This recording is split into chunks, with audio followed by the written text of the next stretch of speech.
السلام علیکم دوستو کافی ناغہ ہو چکا ہے قرآن شریف کے ترجمے کے اسباق میں کچھ طبیعت کی ناسازی تھی، اس وجہ سے یہ ناغہ پڑا ہے، میں معافی چاہتا ہوں۔ تو چلو دوستو شروع کرتے ہیں۔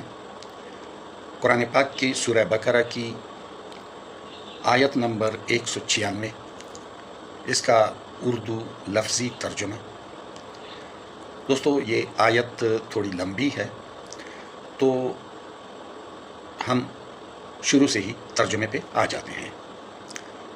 تو دوستو چلو شروع کرتے ہیں۔ بسم اللہ الرحمن الرحیم، اللہ کے نام سے شروع کرتا ہوں جو بڑا مہربان نہایت رحم والا ہے۔ وَأَتِمُّوا، اور پورا کرو، الحج، حج، والعمرۃ، اور عمرہ، للہ، اللہ کے لیے۔ وَأَتِمُّوا الْحَجَّ وَالْعُمْرَةَ لِلَّهِ، اور پورا کرو حج اور عمرہ اللہ کے لیے۔ فَإِنْ أُحْصِرْتُمْ فَمَا اسْتَيْسَرَ مِنَ الْهَدْيِ، فَإِنْ، پس اگر، احصرتم، تم روک دیے جاؤ، فما، تو جو، استیسر، میسر آئے، من الحدی، قربانی سے۔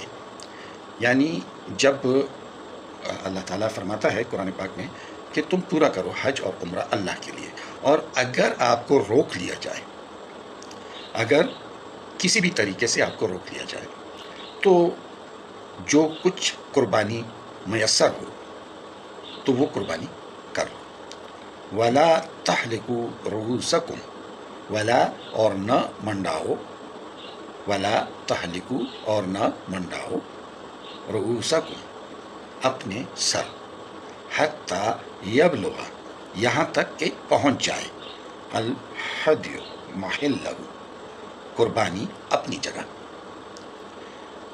اب قربانی کا تو ہو گیا کہ آپ نے قربانی کرنی ہے، آپ نے ارادہ کیا تھا، آپ کو روک دیا گیا، یعنی آپ سفر پہ نکلے تھے، آپ کو روک دیا گیا، تو اب آپ کے اوپر قربانی آ گئی، آپ نے قربانی کرنی ہے۔ مگر یہ قربانی ہونی کہاں ہے؟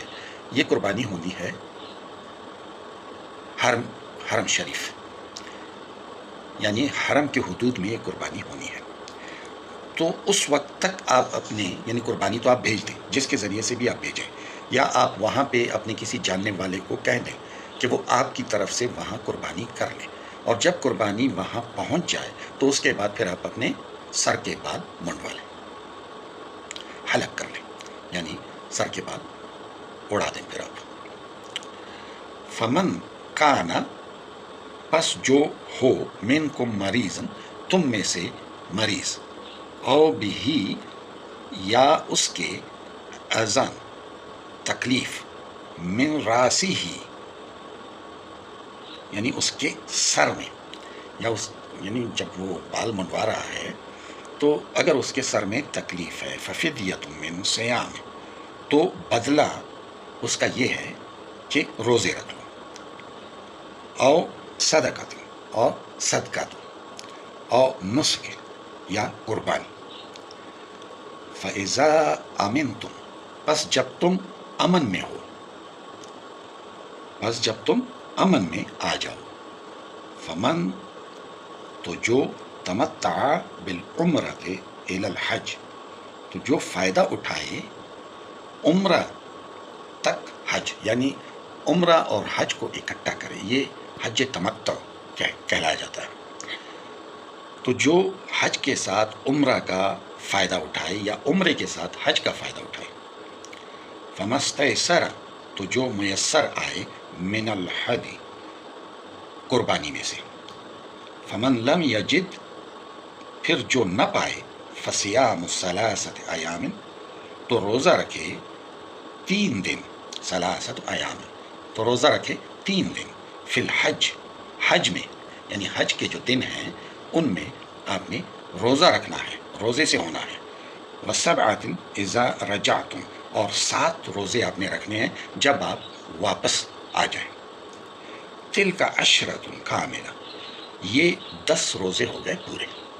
تو یہ 10 روزے اس کا فدیہ ہے۔ اگر آپ کو قربانی میسر نہ آئے یا آپ کے جیب میں پیسے نہیں ہیں، آپ قربانی نہیں کر سکتے، یا کوئی بھی مجبوری آ جائے آپ قربانی نہیں کر سکتے، تو آپ 10 روزے رکھیں، 3 دن حج کے دنوں میں اور 7 دن جب آپ واپسی کریں۔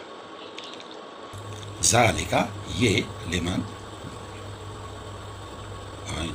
جو لم یکن، نہ ہوں اس کے گھر والے موجود مسجد حرام میں، لم یکن اہلہ حاضر المسجد الحرام، جن کے گھر والے مسجد حرام میں موجود نہ ہوں۔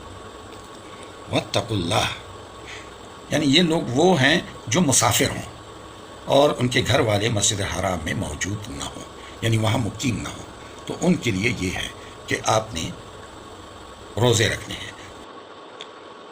واتقوا اللہ، اور تم ڈرو اللہ سے، وَاعْلَمُوا، اور جان لو، ان اللہ شدید العقاب، کہ اللہ تعالیٰ سخت عذاب والا ہے۔ تو دوستو، اللہ تعالیٰ فرماتے ہیں کہ پورا کرو حج اور عمرہ اللہ کے لیے، پھر اگر تم روک دیے جاؤ تو جو قربانی میسر آئے وہ قربانی پیش کر دو، اور اپنے سر نہ منڈاؤ یہاں تک کہ قربانی اپنی جگہ پہ پہنچ جائے۔ پھر جو کوئی تم میں سے بیمار ہو یا اس کے سر میں تکلیف ہو تو وہ بدلہ دے روزہ سے یا صدقہ سے یا قربانی سے۔ پھر جب تم امن میں ہو تو جو فائدہ اٹھائے حج کے ساتھ عمرہ ملا کر، تو اسے جو قربانی میسر آئے دے دے۔ پھر جو نہ پائے تو وہ روزے رکھ لے 3 دن کے حج کے ایام میں، اور 7 جب تم واپس آ جاؤ، یعنی 7 دن جب تم واپس آ جاؤ۔ یہ 10 دن پورے ہوئے۔ یہ اس کے لیے ہے جس کے گھر والے مسجد حرام میں موجود نہ ہوں۔ اور تم اللہ سے ڈرو اور جان لو کہ اللہ سخت عذاب والا ہے۔